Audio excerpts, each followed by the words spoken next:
Welcome to Business Mentorship, Keeping It Real, where we feature entrepreneurs and enterprise leaders who participate and share your stories online. Today, I'd like to introduce you to Jane Hogan, who is a functional medicine certified health coach and a podcast host. Jane joins us from Steady Brook, Newfoundland. And today, we're going to talk about why she traded a hard hat as an engineer to a yoga mat as a health coach. Welcome. Thanks so much for that great welcome, Trish. I'm really thrilled to be here with you. You know, I use the metaphor tongue in cheek, because we always think of yoga mats as relative to health and wellness. But tell us a little bit about your certification, Jane, because, I don't think I've ever heard of a functional medicine certified health coach. So tell us a little bit about that. I know it's kind of new. This whole health coaching concept is Yes. kind of new. Yes. But functional medicine, it deals with, it's a way of practicing medicine that deals with root causes.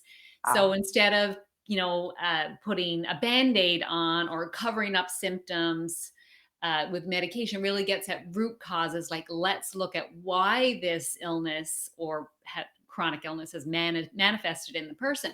So root causes, and also looks at the whole person. So it's not it's not just this what's going on in your digestion or what's going on in your joints. It's the whole person, body, mind, and spirit, which is what I love.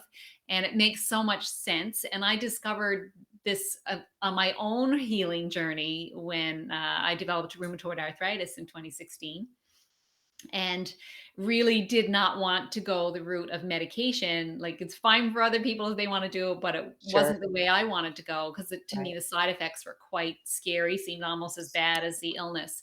Right. So I started looking at lifestyle, and that I discovered functional medicine along the way, and then became so passionate about it. I thought, well, I'll train to be a health coach. So usually when we're talking about functional medicine, we're talking about doing lifestyle changes are hard, right? Yes. Because we've got a lifetime of habits. So that's where a health coach comes in. So a health coach helps the person make the lifestyle changes, shines a light on blind spots they may have, helps them with accountability. And it's just a really great medical model. So the functional medicine model includes the physicians, but also health coaches to hold the hand of the patients or clients more. Well, you're absolutely right. It just sounds so practical and so reasonable.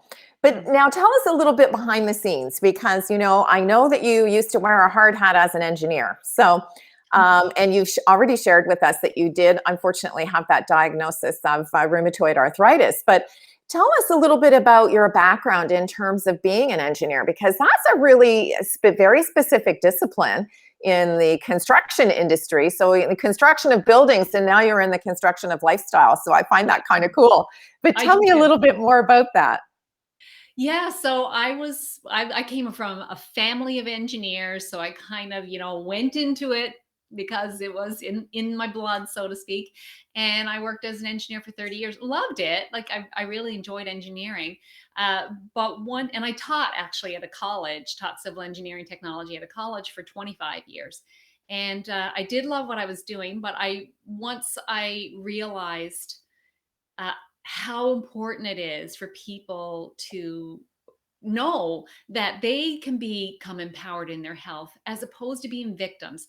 When Right. you get a diagnosis like rheumatoid arthritis or another chronic illness, you do feel like a victim, and Hmm. there's no cure. You're Hmm. told there's no cure. Right. And there really is, because we have so much power. And I really wanted to talk about it and tell people about it. And in my engineering work, there wasn't really a way to A do chance that. to do that. Yeah. And there was stress involved in that environment, and in not being able to be on my purpose. I honestly feel like all of this happened to me to bring me to my purpose. Right. And when you're not on your purpose, it's stressful. When you are on your purpose, it feels beautiful. So that's why I hung up my hard hat, followed my heart, traded a roll of blueprints for a roll of You're yoga right. mat. Yeah, right. Absolutely. That's why I love that metaphor. Now, I've been watching you on social, and I must admit, you can clue me in here because we all here in in Ontario look at the polar bear skin dip thing as something like, "Are you crazy? That water's freezing." Now, I know in your neck of the woods, the water is a lot colder because you have icebergs that are there in the ocean that are kind of around your island. So tell us why you decided to every day for so many days do this sort of, we'll call it polar bear dip. Mm. Well, I knew about the power of having of cold therapy. So I've been having cold showers for a couple of years now. So at the end of my shower, I'll turn it to cold and like, at the beginning I was like, ugh, but then I Yeah, realized I got to be calm. That's the whole thing. You need to be calm while you're doing it. It's mind over matter, right. be willing to be uncomfortable. And it comes back to like even making lifestyle changes. It's mind over matter. It's being willing to be a little bit uncomfortable for the benefits. And there's a lot of science behind the health benefits of cold therapy. And anyway, I've been doing for many years in my little town here, Steady Brook, Newfoundland. We've had a New Year's Day polar dip, Right. Right. gotten involved in that. Yeah. And then this winter, my daughter and her partner were visiting, and we just decided, let's just go every day. So we went every day while for a while, and now I'm just going once a week. They're gone away, and again, but you know, it's strangely exhilarating afterwards. It's just it feels scary and horrible, and why am I doing this every time I go to do it? But I finish and I go, this feels great. I feel like I'm experiencing life. I feel energized. It helps lower pain and inflammation. It helps with well-being. It helps with metabolism. It helps with circulation in your body. Just so many benefits. So I'm still doing it. Wow, good for you. So tell us, for the viewing and listening audience, tell us, how cold is the water? Do you know? I haven't stuck a thermometer in it to see the temperature, but sometimes I've gotta, like, kick the ice out of the way. I haven't Wow. now, it's not as cold, like, I've seen some people actually have to drill a hole in the ice. I go in the Humber River, so it doesn't totally freeze over, so but it's still pretty cold. Like, when I go Wow. in and dip down, it's instant brain freeze. Yes. It's And do you pretty go, do you immerse your whole body, or do you only go up to a certain level, or how does that work? I've done both actually. I've done the full immersion, and then I've also tried just sitting there without putting my head under and for longer, and I thought that was gonna be harder, but actually the full immersion with the head under, I to me gives a better benefit because it's an immediate, brain freeze, immediate kind of your body just goes zing and just reacts Yeah, to for it. sure. Benefits of both, so maybe I might start sitting in it for a little while and then dipping my head under.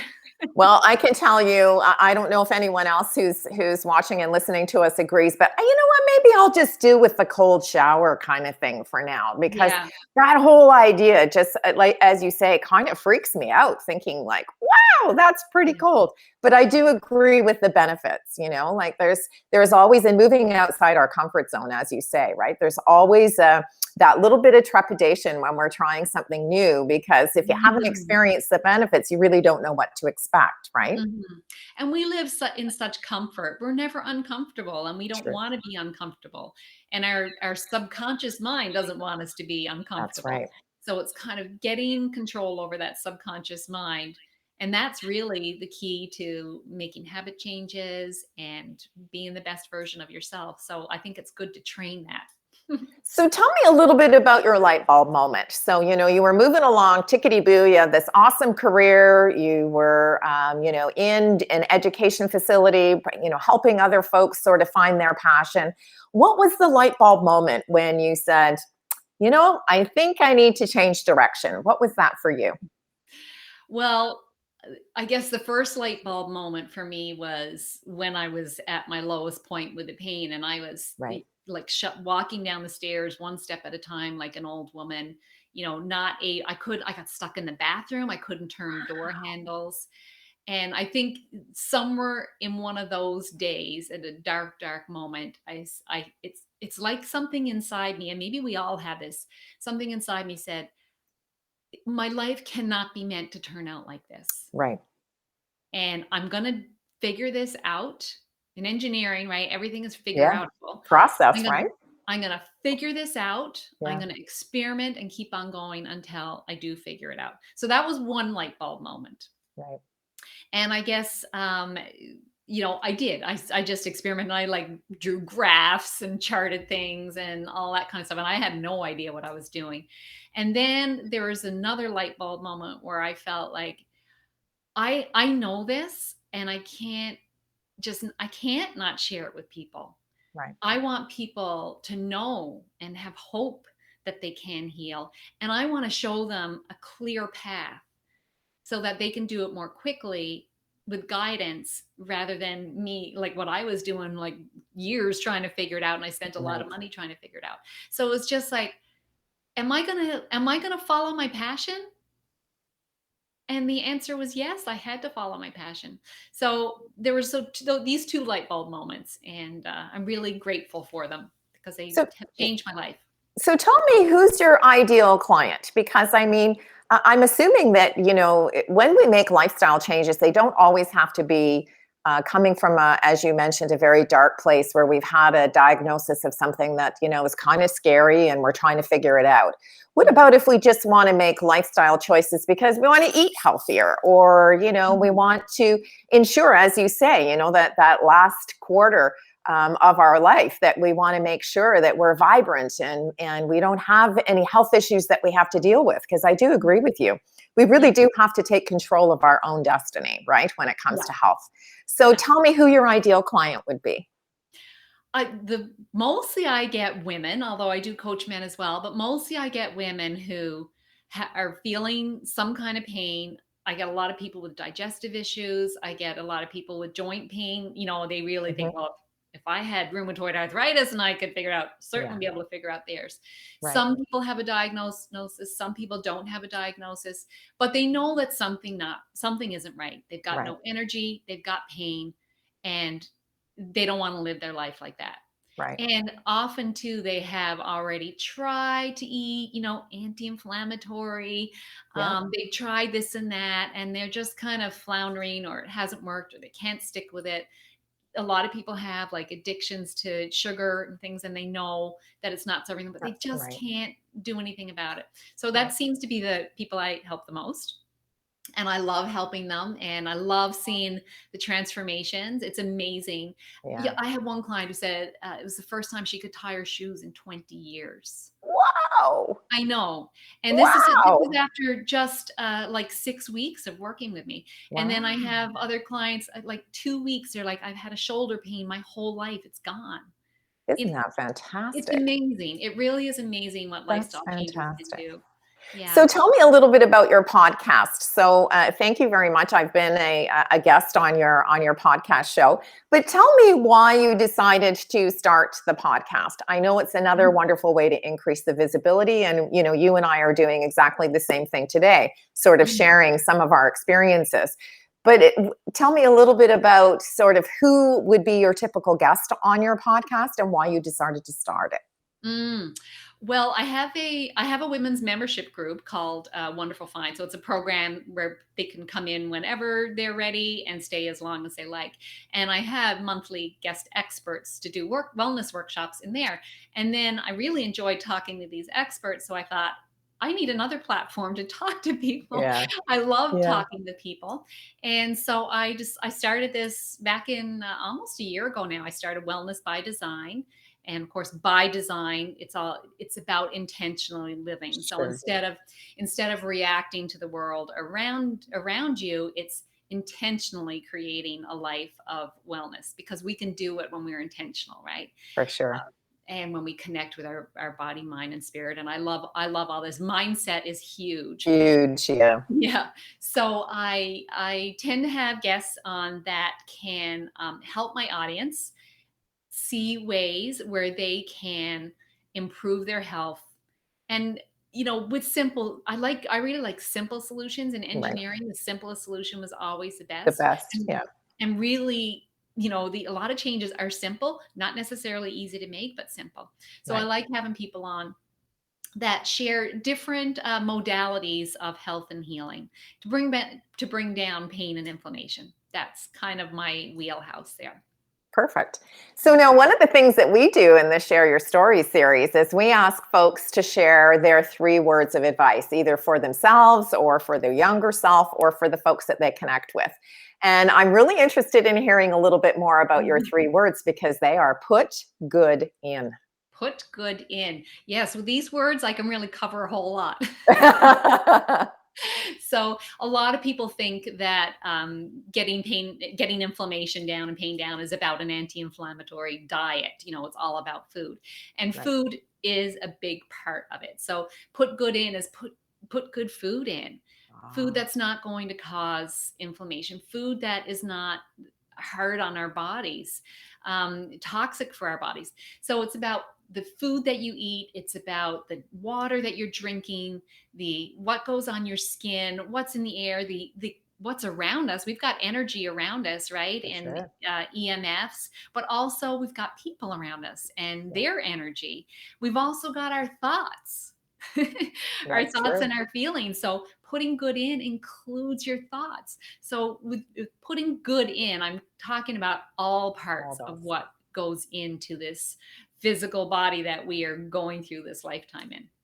Well, Jane, I really want to thank you so much because I think that you shared some really actionable tips for the folks who have spent some time with us today. And I really appreciate you spending a little bit of giving us an introduction to the person behind the logo. So thank you so much for joining us. Oh, it's been my great pleasure to do this, Trish. Thanks so much for having me. To our viewing and listening audience, I'd like to thank you so much for joining us again in this edition of Keeping It Real.